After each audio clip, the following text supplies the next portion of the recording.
अस्सलाम वालेकुम, welcome to the fresh episode of the tech show. एक इंपॉर्टेंट बात जो कि हम लोगों ने काफी दिनों से नहीं की, एक तो लाइक और शेयर ठोक दीजिए, महाकाल का दबा के लाइक और शेयर ठोक दीजिए, 5000 लौटे दिख जाना चाहिए। तो हमारी आज की पहली अपडेट है गूगल मैप्स के रिलेटेड। आप लोगों को पता है कि गूगल मैप्स के भी काफी रोले चलते रहते हैं, काफी आपने मीम्स भी देखे होंगे। पिछले साल 2022 में एक फैमिली अमेरिका में ट्रैवल कर रही थी, गूगल मैप को वो फॉलो कर रहे थे। उन्होंने एक जंगल टाइप के रास्ते से गुजरना था, बीच में एक पुल था।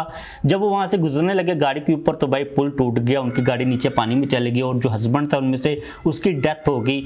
9 माह के बाद उस फैमिली ने गूगल मैप के ऊपर केस कर दिया हुआ है, क्योंकि अगर आप अभी भी उस डेस्टिनेशन के ऊपर जाते हो तो गूगल मैप वाले आपको उसी पुल से गुजार कर लेके जाते हैं जो कि पुल टूट चुका हुआ, वहां पर कोई रास्ता नहीं है। तो उन्होंने ये कहा है कि गूगल मैप वाले लोगों की जान को खतरे के अंदर डाल रहे हैं, क्योंकि वो पुल टूटा हुआ है, इसलिए गूगल मैप को वो वाला रास्ता सजेस्ट नहीं करना चाहिए। आप लोगों की वैसे इसके रिलेटेड क्या ओपिनियन है? मुझे पर्सनली तौर पर ये लगता है कि जो अवेलेबल रास्ता होगा बेस्ट गूगल मैप को तो लगेगा भाई ये ठीक ही है, चाहे बीच में कोई पुल टूटा हुआ या फिर नहीं टूटा हुआ, क्योंकि जो इस किस्म के सेपरेट एरियाज के अंदर रास्ते होते हैं ना वो काफी लिमिटेड होते हैं। अब ये कोई हमारा कोई लाहौर तो नहीं है कि आगे से रास्ता टूटा हुआ तो इस गली से आप यू टर्न लेके इधर से निकल जाएं। तो मुझे ये लगता है कि इससे ज्यादा जो जिम्मेदारी बनती है ना वो उस एरिया के एमएनए की बनती है, जिसने कुछ सड़क बनानी है। गूगल मैप को इतना कसूर नहीं है, लेकिन हाँ गूगल वालों ने ये कहा है कि हम लोग इसको इन्वेस्टिगेट कर रहे हैं, हम लोग इसको बेहतर करने की कोशिश कर रहे हैं। वैसे गूगल मैप्स के ऊपर अभी मैं ट्रस्ट कर सकता हूँ, पिछले 1-1.5 साल पहले तक मैं ट्रस्ट नहीं कर सकता था, क्योंकि अभी लोगों ने सर्विस को काफ़ी ज़्यादा इंप्रूव कर लिया हो। आप लोगों का अगर कोई ऐसा वाक्य हो तो आप बता सकते हो। एक मैं आपको बताता हूँ, मैंने अपने घर से जाना था EME सोसाइटी जो कि इस साइड के ऊपर है। मैंने जब गूगल मैप लगाया ना, मुझे पता नहीं था डेस्टिनेशन का, मेरे पास लोकेशन आई, मैंने उसको ओपन किया और मैंने ऐसे ट्रैवल करना शुरू कर दिया। वो मुझे ले गया लिबर्टी के ऊपर। मैं लिबर्टी के पास गोल चक्कर के पहुंचा ना, मुझे ये कह रहा है कि आपकी डेस्टिनेशन कोई 17 किलोमीटर 15 किलोमीटर इस साइड के ऊपर है, जो कि मेरे घर से तो 5-6 किलोमीटर ही दूर थी। तो गलत साइड के ऊपर ये ले जाते हैं। लाइक आप अगर ब्लाइंडली इनके ऊपर ट्रस्ट करना, गूगल मैप कभी भी आपको फक कर सकता है, भाई ये कोई इतनी ट्रस्टेड चीज़ नहीं है। तो अगर आपको अपनी डेस्टिनेशन का पता है ना कि आपने इस साइड के ऊपर जाना, तो जब आप गूगल मैप के ऊपर उसको डालते हो आपको एटलीस्ट पता हो कि भाई ये रास्ता उसी साइड के ऊपर जा रहा है। तो मेरे साथ भी गूगल मैप ने काफी वियर्ड सीन किया हुआ लाहौर के अंदर रहते हुए भी। इसके बाद मूव करें नेक्स्ट अपडेट के ऊपर जो कि है सैमसंग के बारे में। तो सैमसंग की जो नेक्स्ट जनरेशन की A सीरीज है उसके बारे में न्यूज अपडेट्स और लीक्स आना स्टार्ट हो चुकी हुई हैं। अगर हम बात करते हैं A55 की, तो उसके रिलेटेड उसका जो प्रोसेसर होने वाला है कुछ लीक्स सामने आ रही हैं। ये चीज़ कही जा रही है कि Exynos 1480 का प्रोसेसर आपको मिलने वाला है, जो कि अभी तक हम लोगों ने टेस्ट नहीं किया। साथ में AMD का ग्राफिक कार्ड होगा, एमुलेट डिस्प्ले के साथ 128 का रिफ्रेश रेट, 5000 mAh की बैटरी और 25 वाट की फास्ट चार्जिंग की सपोर्ट होगी। लेट्स सी कि इस जनरेशन के अंदर सैमसंग वाले क्या चीज़ को इंप्रूव करते हैं। अभी तक इन लोगों ने ऑप्टिकल इमेज स्टेबलाइजेशन हमें दे दी हुई है, सॉफ्टवेयर का एक्सपीरियंस काफ़ी ज़्यादा अच्छा होता है, डिज़ाइन भी काफ़ी हद तक प्रीमियम हो चुका हुआ मिड रेंज की कैटेगरी के हिसाब से। लेट्स सी कि इस दफ़ा क्या क्या अपग्रेड सामने आती हैं। इसके अलावा जो सैमसंग गैलेक्सी A05s है वो भी गूगल प्ले कंसोल के ऊपर लिस्ट हुआ है। कुछ डिटेल सामने आई है, 90 हर्ट्ज का डिस्प्ले मिल जाएगा, 50 मेगापिक्सल का कैमरा होगा, 5000 mAh की बैटरी के साथ। इसमें भी आपको 25 वाट की फास्ट चार्जिंग की सपोर्ट मिल जाएगी। तो ये काफ़ी एक इंटरेस्टिंग चीज़ है। अभी लॉन्च डेट के बारे में हम लोग इतनी ज़्यादा कोई बात कर नहीं सकते, मुझे लगता है कि काफ़ी ये लेट ही आएगी पाकिस्तान के अंदर स्पेशली तौर पर। अगर हम लोग इंटरनेशनल मार्केट की बात करते हैं तो आने वाले 2 से 3 महीनों के अंदर मे भी इसको लॉन्च कर दिया जाए। तो आप अगर इसका वेट करना चाहते हो तो कर सकते हो, लेकिन पाकिस्तान के अंदर आपको थोड़ा सा ज़्यादा वेट करना पड़ सकता है। नेक्स्ट अपडेट है Redmi Note 13 के बारे में। अब हमने जो डेडिकेटेड वीडियो की थी ना Redmi Note 13 सीरीज के ऊपर जो कि चाइना के अंदर लॉन्च हुई, उसके अंदर हम लोगों ने Redmi Note 13 को स्किप करवा दिया था।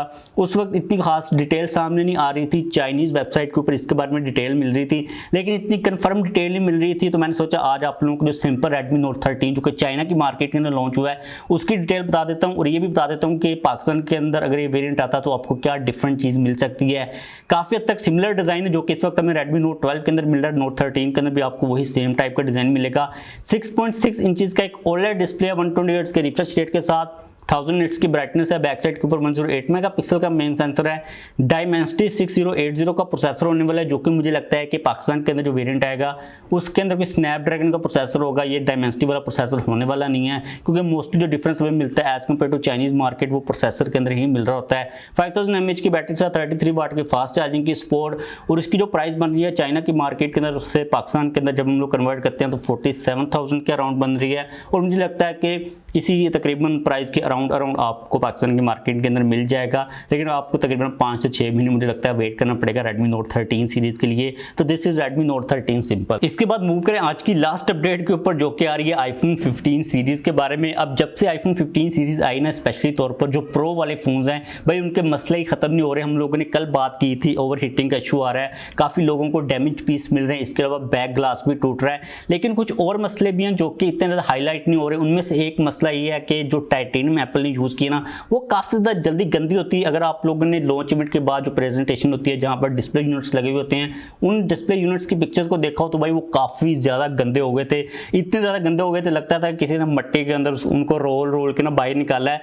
तो इसके बारे में एप्पल की तरफ से एक्सप्लेनेशन ही आई है कि जो टाइटेनियम के फ्रेम है ना, ये आपके हाथों के अंदर जो ऑयल्स होते हैं ना, उनसे काफी ज्यादा डैमेज होते हैं। लाइक आपके हाथों से जो ऑयल निकल रहा होता है, जो समझिस वगैरह होते हैं, जब आप उनको लगाते हो टाइटेनियम के फ्रेम के ऊपर तो उसका जो कलर है वो चेंज हो जाता है। लेकिन ये जो चेंज ऑफ कलर है ना, ये इतना ज्यादा परमानेंट नहीं होता। आप जब साफ करोगे तो वो इजीली ओरिजिनल बैक कलर के अंदर टाइटेनियम का फ्रेम आ जाएगा, जो कि मुझे काफी वियर्ड सी चीज लगी है। लाइक इतना ज्यादा वो अट्रैक्ट करते हैं आपके फिंगरप्रिंट्स को कि उसकी शक्ल ही बदल जाती है। तो अगर आपका आईफोन रंग बदलना शुरू कर दे तो आपने उसके ऊपर इल्जाम नहीं लगाने कि भाई तूने रंग बदल लिया, उसको साफ आपने करना, तो वो इजीली साफ हो जाएगा और आप केस वगैरह भी यूज कर सकते हो। एप्पल की जो एक्सप्लेनेशन है वो तो आगे भी, मुझे लगता है कि नेक्स्ट जनरेशन के अंदर टाइटेनियम को लेकर एप्पल को काफी ज्यादा चेंजेस करने पड़ेंगे, क्योंकि ये कोई इतनी ज्यादा रास नहीं आई आईफोन 15 सीरीज को। इसके बाद जो नेक्स्ट अपडेट है ना, ये भी आईफोन 15 सीरीज के बारे में ही है, और ये एक और मसले के बारे में। आप लोगों को मैंने बताया था कल वाली अपडेट के अंदर कि काफी ज्यादा लोग ये चीज रिपोर्ट करें कि आईफोन 15 प्रो और प्रो मैक्स जो है ना, वो काफी ज्यादा हीट हो रहे हैं जब उनको नॉर्मल हम लोग यूज कर रहे होते हैं सोशल मीडिया को, इवन कि उनके ऊपर कोई हैवी लोड भी नहीं डाल रहे होते। लेकिन चाइना से काफी इंटरेस्टिंग बयान सामने आया, एप्पल के जो स्टोर्स है चाइना के अंदर, वहां से उन्होंने ये कहा कि आपने जो टाइप सी की चार्जिंग की केबल यूज करनी है ना, वो एप्पल की ओरिजिनल केबल ही यूज करनी। अगर आप एंड्रॉइड वाली कोई टाइप सी की केबल को यूज करोगे ना, तो आपका फोन ओवर हीट हो सकता है। एक रीजन ये भी हो सकती है। तो उन्होंने वार्निंग दिया कि आपने एंड्रॉइड वाली केबल तो यूज करनी नहीं है। अब इसकी जो इन लोगों ने एक्सप्लेनेशन दी है मजीद, वो काफी हद तक बात समझ भी आती है, क्योंकि जो टाइप सी की केबल्स होती हैं वो सारी की सारी सेम नहीं होती। उनके अंदर कनेक्टर्स लगे हुए होते हैं, कुछ कम कनेक्टर्स के साथ आती हैं, कुछ ज्यादा कनेक्टर्स के साथ आती हैं। तो उन्होंने कहा कि अगर आप लोग 9 कनेक्टर्स की जगह 11 कनेक्टर्स वाली टाइप सी की केबल यूज करोगे ना, तो जो कनेक्टर्स होते हैं क्योंकि ज्यादा होते हैं, उनके दरमियान में फासला कम होता है, जिसकी वजह से ओवर हीटिंग हो सकती है। वैसे ये चीज मैंने काफी ज्यादा कम देखी है क्रॉस एंड्रॉइड। अगर आप लोग डिवाइसेस के अंदर टाइप सी एक ही केबल को यूज करते हो ना, तो डिवाइसेस इतनी ज्यादा कोई खास हीट नहीं होती। मुझे ये लगता है कि यहाँ पर मसला भाई कोई और ही है। चार्जिंग की वजह से नॉर्मली आईफोन का टेम्परेचर बढ़ता ही है, लेकिन इन लोगों ने इतनी ज्यादा फास्ट चार्जिंग तो हमें दी नहीं है कि 67 वाट, 120 वाट, 160 वाट, इन्होंने 20 वाट, 25 वाट के करीब पता नहीं दी है। तो वो अगर उस चार्जिंग की स्पीड के ऊपर भी हीट हो रहा है ना, तो भाई मुझे लगता है कोई मेजर मसला है। लेट्स सी के एक्चुअल में इस मसले को किस तरह सॉल्व किया जाता है। और ये जो बयान आए ना, ये एप्पल के चाइना वाले स्टोर से ही आए हैं, कोई ग्लोबल एप्पल का ऑफिशियल बयान नहीं आया। तो अभी चीज़ें हमें वेट करनी पड़ेंगी कि किस साइट के ऊपर जाती हैं। इस वीडियो को खत्म करते हैं। अगर आप लोगों का कोई क्वेश्चन हो तो पूछ लीजिएगा, लाइक भाई लाजमी तौर पर कर दीजिएगा, क्योंकि हम लोग अब कंसिस्टेंट होने की कोशिश कर रहे हैं। और अगर आप अभी तक देख रहे हो और चैनल को सब्सक्राइब नहीं किया हुआ तो भाई कर लो चैनल को सब्सक्राइब।